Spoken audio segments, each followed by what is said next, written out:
공직선거법 위반 혐의로 재판에 넘겨진 이원택 의원이 개정된 선거법 덕분에 면소 판결을 받았습니다. 조만간 선고를 앞둔 윤준병 의원과 이상직 의원도 개정된 선거법을 적용하느냐 마느냐가 남은 재판의 변수가 될 것으로 보입니다. 주혜인 기자가 설명해 드립니다.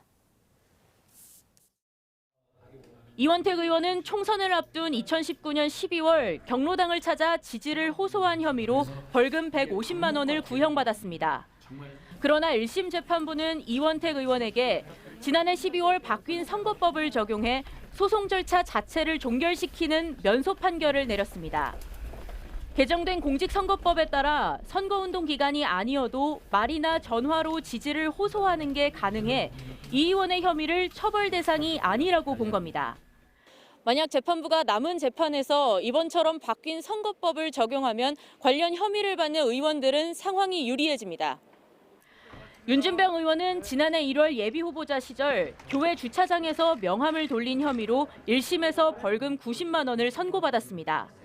그러나 신법은 선거운동 금지 장소를 종교시설 옥 내로 명확히 특정하고 있어서 건물 밖에서 명함을 줬다고 주장하는 윤 의원이 면소 판결을 받을 수 있습니다. 검찰에서 징역 3년 6개월을 구형받은 무소속 이상직 의원도 바뀐 선거법이 적용되면 형량이 줄어들 수도 있습니다. 이 의원은 지난해 2월 주민설명회가 진행되던 전주의 한 교회에서 사전 선거운동을 한 혐의를 받고 있습니다.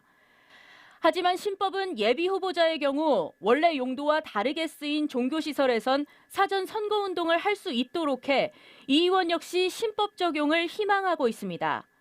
다만 두 의원에게 면소 판결이 나오기 힘들 거라는 의견도 있습니다.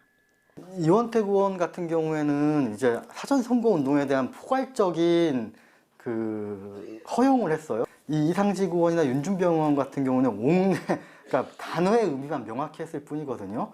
이건 사실 반석적 고려라기보단 사실관계의 변경에 사실 가깝다고 보여집니다.